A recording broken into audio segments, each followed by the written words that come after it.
I'd like to take a moment and just honor my nails, which were a present to myself for That Sounds So Good, making on to the New York Times bestseller list, lucky number 7. And the nails were inspired by my favorite photo in the book, which is this one, the fat noodles with the pan roasted mushrooms. And this tablecloth is something that my sister, who's a prop stylist for the book, found, and I loved it so much, and it fully had the vibe. I guess my favorite book I ever wrote, because this one got to be a bestseller.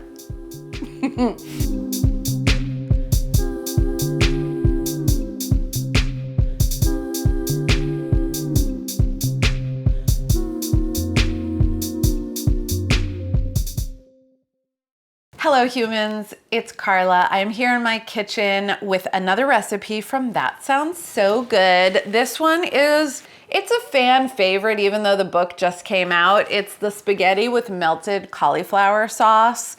Essentially, I am going to be making spaghetti aglio e olio, which if you know, you know, is just oil and garlic, slowing the whole process down, adding cauliflower and cooking it low and slow grandma style, and it just kind of melts down into this beautiful saucy wonderful vegetable mush. I don't know another way to say it. This recipe is truly a delight because of its simplicity, because it's really inexpensive, because it's super easy, and it's almost vegetarian.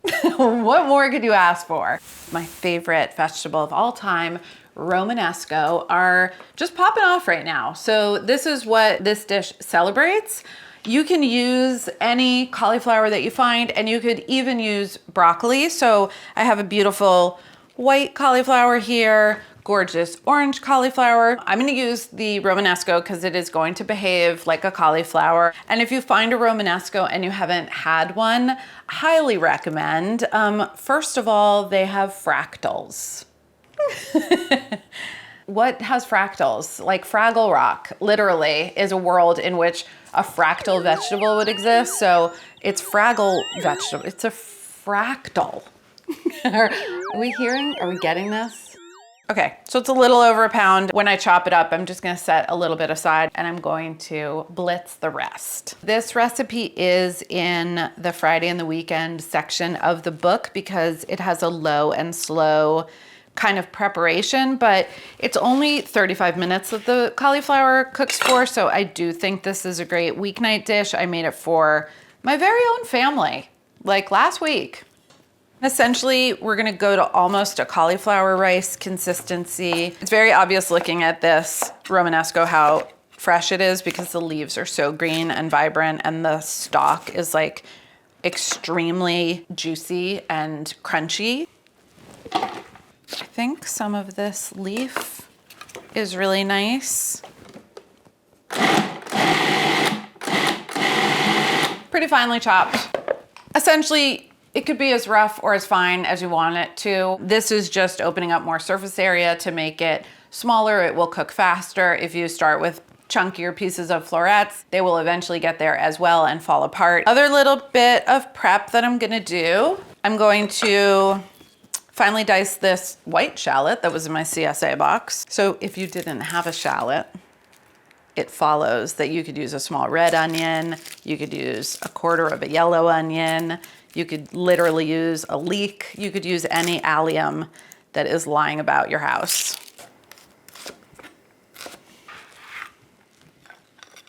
And then I also have 6 cloves of garlic. There's gonna be plenty of moisture in the bottom of the pan, so you're not gonna get that like sharp, really intense garlicky flavor. It's gonna be on more of the sweet and braisy garlicky flavor. I kind of love doing a little vegetable preppery because it really gives you a chance to think. Think about all the things you didn't have time to think about today. And one of the things I'm thinking about that I haven't talked about in a while is like and subscribe. Por favor. That's it. Prep is done. Now we get to cook the cauli and the pasta.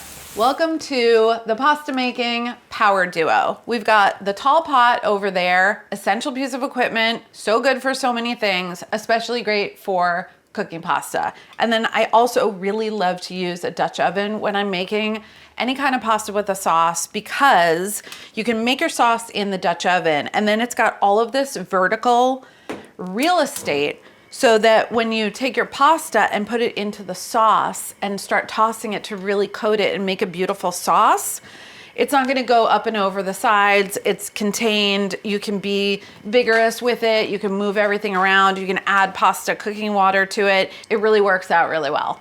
Dutch ovens can be used for 100 million things. So can tall pots. These are good things that you should have. Heating it up.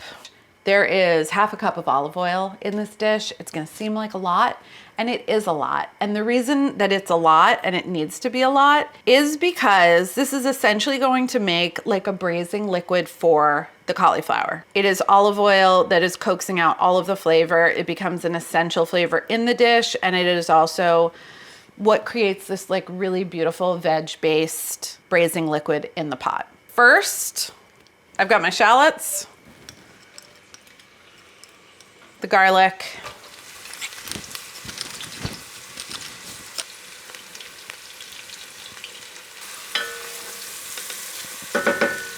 okay, so the shallot is translucent. It's starting to soften. There's really incredibly wonderful garlicky flavors coming out of the pot. So at this point, I'm going to add my anchovies. If you don't want to use the anchovy, omit them. You might add a little mushroom powder if you have it.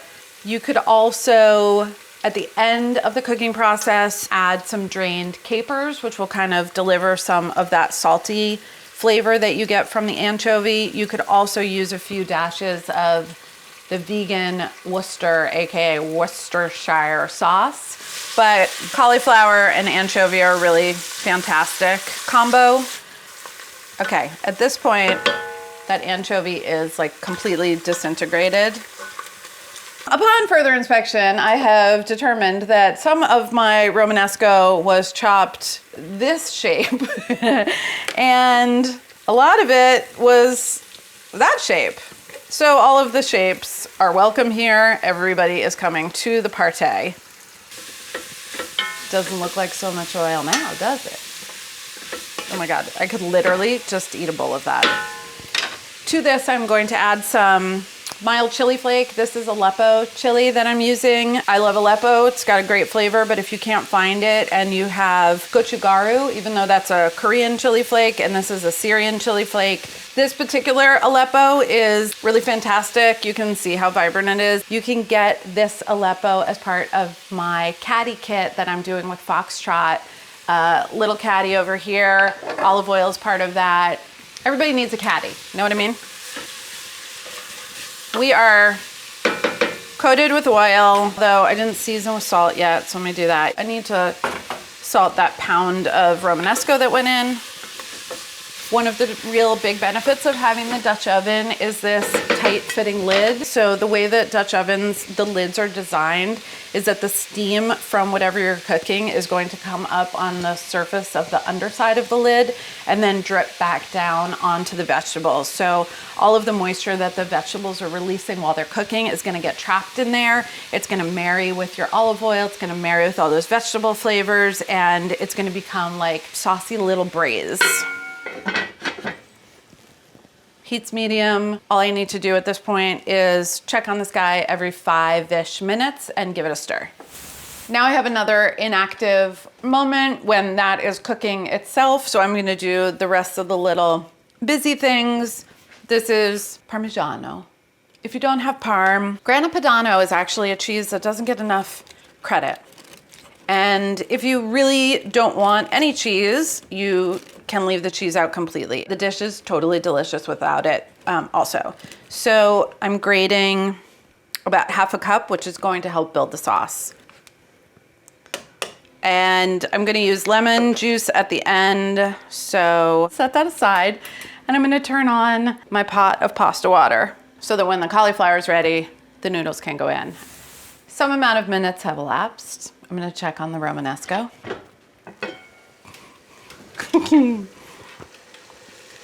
Okay, This is what's happening now. It's subtle. The liquidy part of what's happening underneath the cauliflower, it now looks more oily than it does watery, which means that a lot of the liquid has evaporated, and I'm able to smush these stems pretty easily with the back of the wooden spoon.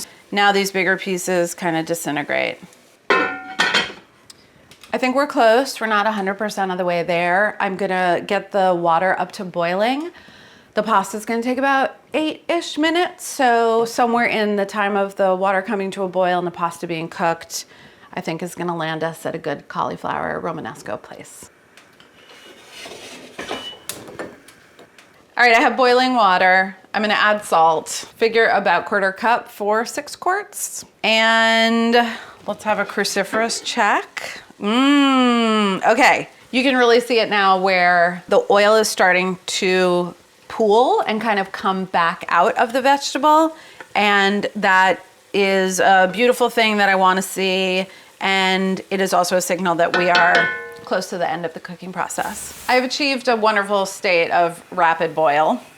And I have just a little bit over a pound of spaghetti. Another shape like a fat rigatoni or something with a hole would be really nice too, and some of the sauce would find its way inside, and that's really nice. But today I'm using spaghetti. And I'll give the cauli a little check too while we're here. Romanesco, but you know what I mean. Every time I say cauli, I mean Romanesco. So this is what happens when you get towards the end. Finally seeing a little bit of browning.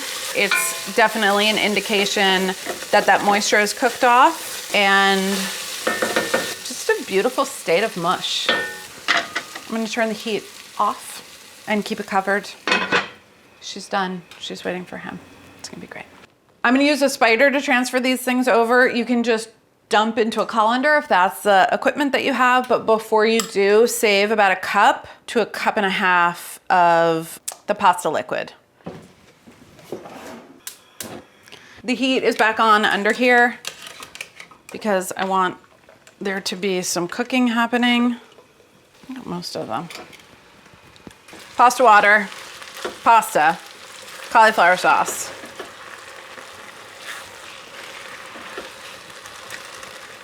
Now I'm gonna add some cheese.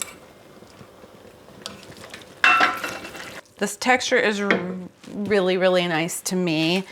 It is coated, but it looks really saucy in the bottom. It's shiny. It doesn't seem dry at all or clumpy. It's like pretty gorgeous. Okay, that looks amazing. Last step, just a squeeze of lemon juice to brighten everything up.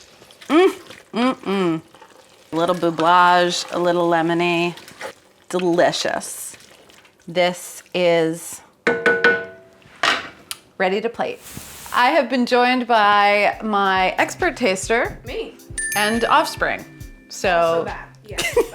I'll take a few twirls. Okay, take a twirl. Take a twirl around the block and let us know. Take a little stroll. There's a special smell to it. I think I know what it is, but take a bite first and then we can talk about it.